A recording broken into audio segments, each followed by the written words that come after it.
রাজধানীর টিকাটলির একটি কেমিক্যাল গুদামে অগ্নিকাণ্ডের ঘটনা ঘটেছে। প্রতিনিধি উজ্জ্বল রায় জানান, বুধবার ভোর ৫টায় হাটখোলা রোডের মামুন প্লাজার তৃতীয় তলায় কেমিক্যাল গোডাউনে আগুনের সূত্রপাত হয়।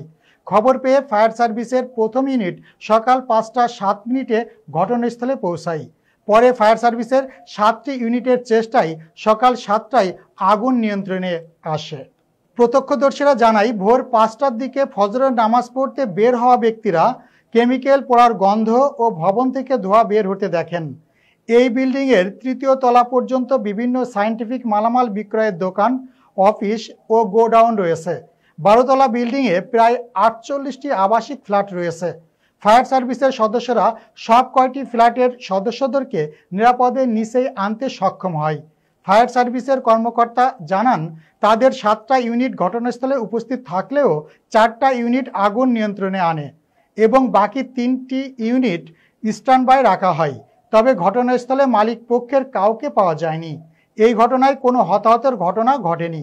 রাসায়নিক পদার্থের বিষক্রিয়ায় অগ্নি নির্বাপক সদস্যদের মাথা ঘোরা ও কিছুটা অস্বস্তিতে পড়তে দেখা যায়।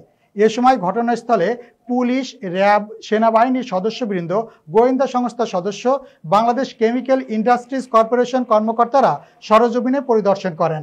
এদিকে ফায়ার সার্ভিস জানায়, এ ধরনের ঘটনায় তারা নিয়মিত তদারকি করবেন। আবাসিক এলাকায় কেমিক্যাল মার্কেট হওয়ায় সবাইকে সতর্ক থাকার জন্য নির্দেশনা দেন ফায়ার সার্ভিস কর্মকর্তা।